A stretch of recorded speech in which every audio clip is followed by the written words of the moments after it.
नांदेडमध्ये वाढत्या गुन्हेगारीच्या घटनांमुळे संपूर्ण राज्याचं लक्ष या जिल्ह्याकडे लागलं आहे आणि याच पार्श्वभूमीवर माजी मुख्यमंत्री अशोक चव्हाण यांनी मोठं वक्तव्य केलं आहे। त्यांनी स्पष्ट शब्दात सांगितले की गुन्हेगारीवर नियंत्रण ठेवण्याची जबाबदारी पोलीस विभागाची आहे। कुठल्याही गुंडांना राजाश्रय मिळणार नाही। याच सोबत त्यांनी पोलिसांकडून कडक कारवाईची अपेक्षा व्यक्त केली आहे। घडलेली घटना गंभीर असली तरी घाबरण्याचं कारण नाही असंही स्पष्ट केलं। मात्र त्यांनी एका महत्त्वाचा मुद्दा उपस्थित केला। या सर्व घटनांची पार्श्वभूमी काय आहे हे शोधून पोलिसांनी योग्य कारवाई करावी। जिल्हा आणि राज्यामध्ये गुन्हेगारीवर नियंत्रण ठेवण्याचं काम प्रशासन म्हणजे पोलीस डिपार्टमेंटचं आहे। आमचं पूर्ण सहकार्य राहील।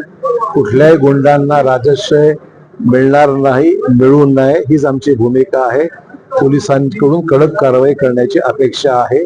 जे घडलं ते वाईटच आहे, परंतु याच्यामागे कोण आहे, का आहे, कशा पार्श्वभूमीवर झालेला आहे ही संपूर्ण माहिती घेऊन माझी अपेक्षा आहे की याच्यावर कारवाई पोलीस डिपार्टमेंट करेल आणि तशी निश्चितच गंभीर बाब आहे, पण चिंतेचं वातावरण नाहीये। ही गोष्ट आटोक्यात आणण्याकरता पोलिसांनी तातडीने पावलं उचलावीत अशी अपेक्षा आहे। बारामतीमध्ये काँग्रेसने उमेदवार दिला। कालच सांगितलं होतं की काँग्रेसची शक्ती तिथे नाहीये आणि त्यापेक्षा महाराष्ट्राची संस्कृती आणि परंपरा जी आहे, एखादी व्यक्ती गेल्यानंतर त्याच्या घरच्या कुटुंबियांना सहानुभूती लोकांकडून मिळते, मतदारांकडून मिळते आणि त्यामुळे ही जागा बिनविरोध आणण्याच्या संदर्भामध्ये सर्व पक्षांनी सहकार्य करावं अशी अपेक्षा आहे। आरोप केला होता शिक्षण काय काय शिक्षणाचा हा त्या ठिकाणी मुली मोठ्या प्रमाणात पळून गेल्या।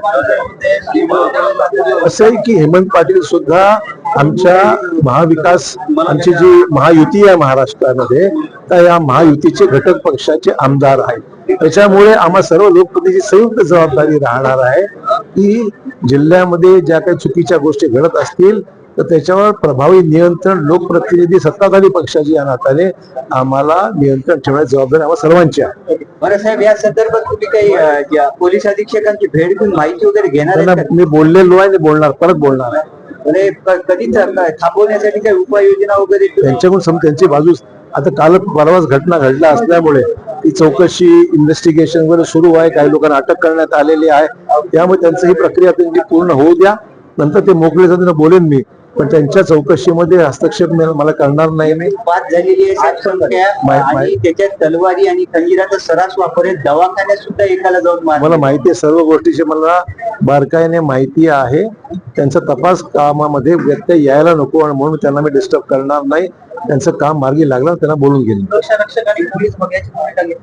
असं म्हणता येणार नाही। असं आहे की व्हिडिओ आहे सर, काय व्हिडिओ आहे त्याचा, हॉस्पिटलमध्ये दाखवा, मी बघतो।